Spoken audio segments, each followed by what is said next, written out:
বিসমিল্লাহির রহমানির রহিম। আসসালামু আলাইকুম। কেমন আছেন সবাই? চলে এলাম নতুন একটা ব্লগ নিয়ে।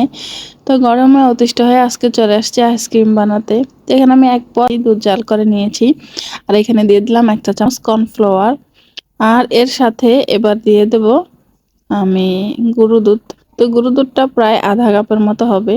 গুঁড়ো দুধ আধা কাপ গুঁড়ো দুধ দিয়ে দিব। আধা কাপ গুঁড়ো দুধ দিয়ে এটাকে নেড়ে চেড়ে মিশিয়ে তারপর হচ্ছে আমি জাল করব। তো এখন হচ্ছে দুধটা ঠান্ডা অবস্থায় আছে, আর চুলাটাও এখনো অন করে নিই। সবকিছু একসাথে মিক্স করে জাল করে কিছুক্ষণ জাল করে নিয়েছি, আর এবার একটু ভ্যানিলা এসেন্স দিয়ে দিয়েছি। এর মধ্যে একটু লবণও দিয়ে দিয়েছিলাম অল্প পরিমাণে। তো এই তো ক্রিমটা একদম ঘন হয়ে গিয়েছে, আর এটা এবার একটা বাটিতে ঢেলে নিব। এটা একটা আইসক্রিমের বক্স ছিল, তো ওটাতেই ঢেলে নিলাম। তো যেহেতু প্রথমবার বানাচ্ছি, কেমন না কেমন হবে সেজন্য হচ্ছে একদম অল্প করে বানাচ্ছি। আর বক্সটাও একদম সুন্দর মতো ছিল, ছোট ছিল। তো এটাকে তো আমি রেখেছিলাম 2 ঘন্টার জন্য, কিন্তু প্রায় 3-4 ঘন্টা ফ্রিজে ছিল, তারপরেও জমেনি। কারণ এই 3-4 ঘন্টার মধ্যে আধা ঘন্টাও কারেন্ট ছিল কিনা তাও সন্দেহ। তো যাই হোক, যেটুকুই হয়েছে আমি নামিয়ে এরপরে হচ্ছে এটাকে একটু বিট করে নিচ্ছি।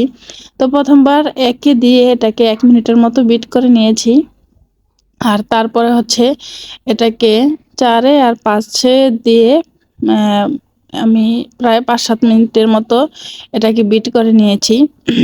তো এই গরমের মধ্যে হচ্ছে সবাই দেখলাম যে আইসক্রিমের রেসিপিগুলো দিচ্ছে, খুব সুন্দর হচ্ছে। আর একদম অল্প উপকরণে অনেক বেশিটা আইসক্রিম হয়ে যাচ্ছে।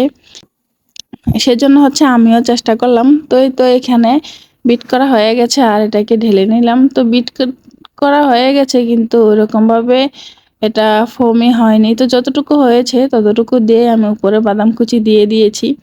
তো এই তো এই হচ্ছে আইসক্রিম। এটা জমে গিয়েছে, প্রায় সারা রাত্র ছিল, তারপরের দিনও 3-4 ঘন্টার মতো ছিল, তারপরে জমেছে। যেহেতু কারেন্ট থাকে না, তো একটু সময় নিয়েছে। তো যাই হোক, কেনা আইসক্রিমটার মতো একদমই হয়নি, তবে মজা হয়েছে ভীষণ। অনেকই ভালো লেগেছে খেতে। কেনা আইসক্রিমটা যেরকম হয় একটু ফোমি টাইপের, ওরকম হয়নি। তো এটাও খেতে খারাপ হয়নি, ভীষণ ভালো ছিল। তো চলুন ভিডিওটা আজকের জন্য এখানে শেষ করছি। সবাই ভালো থাকবেন, সুস্থ থাকবেন, সাবধানে থাকবেন। ভিডিওটা কেমন লাগলো কমেন্ট করে জানাবেন। ভালো লাগলে লাইক কমেন্ট শেয়ার করে দেবেন। আর যারা আমার পেজ থেকে দেখছেন পেজটা ফলো দিয়ে রাখবেন। যারা ইউটিউব চ্যানেল থেকে দেখছেন চ্যানেলটা সাবস্ক্রাইব করে পাশে বেল আইকনটা প্রেস করে দেবেন। আজকের জন্য এখানেই বিদায় নিচ্ছি। দেখা হবে শীঘ্রই নতুন একটা ব্লগে। সবাই ভালো থাকবেন, সুস্থ থাকবেন, সাবধানে থাকবেন। আল্লাহ হাফেজ।